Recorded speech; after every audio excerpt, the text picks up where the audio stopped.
আসসালামু আলাইকুম রহমতুল্লাহি বরকাতু আলহামদুলিল্লাহ ওয়াসসালামু আলা নবী ওয়া রাসূলিল্লাহি মিনাশ শাইতানির রাজিম বিসমিল্লাহির রহমানির রহিম বাবু আযান ইয়ামুল জুমা। আজকের বক্তব্য বিষয় হলো জুমবার দিনে আযান সম্পর্কে। আমি হাদিসটি তেলাওয়াত করছি সহিহ বুখারী প্রথম খণ্ড পর্ব 11 অধ্যায় 21 হাদিস নম্বর 912। সাইফ ইবনু ইয়াজিদ রাদিয়াল্লাহু আনহু হতে বর্ণিত, তিনি বলেন, নবী সাল্লাল্লাহু আলাইহি ওয়াসাল্লাম আবু বকর রাদিয়াল্লাহু আনহু ওমর রাদিয়াল্লাহু সময় জুমবার দিন ইমাম যখন মিম্বরের উপর বসতেন জুমবার দিন ইমাম যখন মিম্বরের উপর বসতেন তখন প্রথম আযান দেওয়া হতো। তাহলে এখানে আযানের বিষয়ে আরেকটি কথা উল্লেখযোগ্য, হাদিসে যে কথা বলা হচ্ছে আল্লাহ রসুল সাল্লাল্লাহু আলাইহি ওয়াসাল্লামের জামানায়, আবু বকর রাদিয়াল্লাহু আনহুর জামানায়, ওমর রাদিয়াল্লাহু আনহুর জামানায় জুমবার দিন ইমাম যখন মিম্বরের উপর বসতেন। তাহলে আমাদের ভারতবর্ষে আমরা যেটি দেখতেছি প্রচলিত, ইমাম মিম্বরে বসা ছাড়াই মাযহাবী ভাই যারা আছে তারা আযান দিয়ে ফেলে। তাহলে তাদের এই আযান রাসূলুল্লাহ সাল্লাল্লাহু আলাইহি ওয়াসাল্লাম সুন্নাহ তরিকা নয়, তাদের এই আযান ওমর রাদিয়াল্লাহু আনহার সুন্নাহ তরিকা নয়, তাদের এই আযান আবু বকর রাদিয়াল্লাহু আনহার সুন্নাহ তরিকা মতো নয়। তখন প্রথম আযান দেওয়া হতো। পরে যখন উসমান রাদিয়াল্লাহু আনহু খলিফা হলেন এবং লোক সংখ্যা বৃদ্ধি পেল, তখন তিনি জাওরাহ হতে তৃতীয় আযান বৃদ্ধি করেন। এখানে দ্বিতীয় শব্দটি আসেনি, তৃতীয় শব্দটি এসেছে। তখন তিনি জাওরা একটি বাজারের নাম, তৃতীয় আযান বৃদ্ধি করেন। আবু আবদুল্লাহ ইমাম বুখারী রহমতুল্লাহ বলেন, জাওরা হলো মদিনার অদূরে বাজারে একটি স্থানের নাম।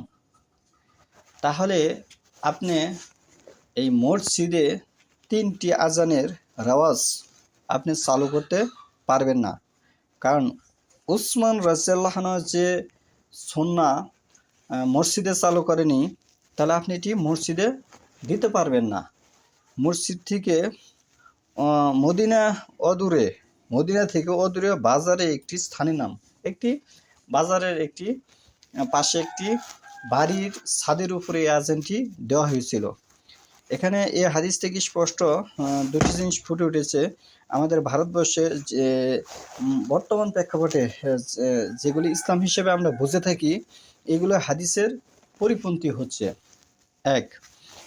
আর বর্তমানে প্রচলিত ইসলাম বা দিন ধর্ম যারা নিজেকে মুসলিম দাবি করতেছে, এদের মাঝে অনেক ইসলাম সম্পর্কে জানা এবং মানার বিষয়ে অনেকটি কমতি আছে, যেগুলি যে ইসলাম বর্তমানে চলতেছে 1995 জন, এগুলি মুনাফিকদের সাথে সম্পর্কিত।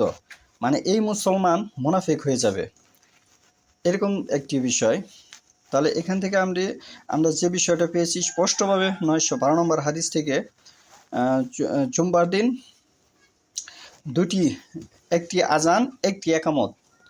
অন্য হাদিসে একামতকেও আযান বোঝানো হয়েছে। তার মানে এই রেওয়াজটি সহিহ শুদ্ধ। আর তৃতীয় যে বিষয়টি বোঝা যাচ্ছে সেটি আল্লাহ রাসূল সাল্লাল্লাহু আলাইহি ওয়াসাল্লামের সুন্নাত নয়, আবু বকর রাদিয়াল্লাহু আনহুর সুন্নাত নয়, ওমর রাদিয়াল্লাহু আনহুর সুন্নাত নয়, উসমান রাদিয়াল্লাহু আনহু এটি চালু করেছেন। তাহলে এটির যে বিষয়টি, ইসলাম যেহেতু নির্ভর করবে শেষ নবী হযরত মুহাম্মদ সাল্লাল্লাহু আলাইহি ওয়াসাল্লামের উপর, তাহলে তার হাদিসের যে মান ও নির্ণয়ের যে স্তরের মধ্যে তিনটি স্তর হচ্ছে অন্যতম, কাউলি, ফেলি, তাকরি।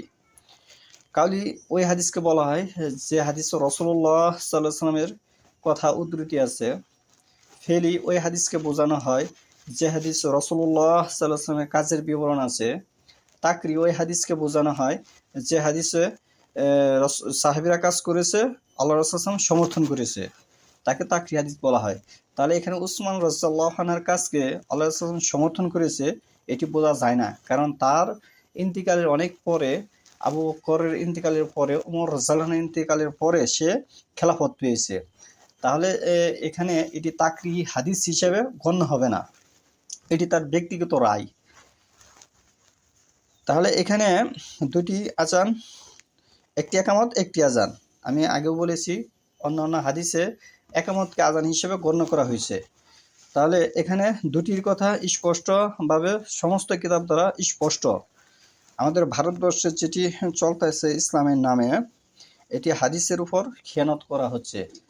আমলের খাতিরে, পড়ার খাতিরে, মানুষকে দিনই দাওয়াত দেওয়ার খাতিরে এখান থেকে জনগণের সজাগ সোচ্চার যদি না হয়, তাহলে ইহকাল এবং পরকাল হারিয়ে যাবে। আমার যদি একটি ভুলের কারণে আমরা বলতেছি যে খ্রিস্টান, ইহুদি, হিন্দু, বৌদ্ধ তারা ভুল পথে আছে, আমরা মুসলমান যারা আছে তারা এটা বলি, কেন বলি? যে আল্লাহ রাসূল সাল্লাল্লাহু আলাইহি ওয়াসাল্লামের কোরআন সুন্নাহ মতন তারা চলে না। এখন আপনি একটা কাজ করলেন, সেটা যদি আল্লাহ রাসূল সাল্লাল্লাহু আলাইহি ওয়াসাল্লামের কোরআন সুন্নাহ মতো না হয়, তাহলে আপনি আর বৌদ্ধের মধ্যে, হিন্দুদের মধ্যে কোনো তফাৎ নেই।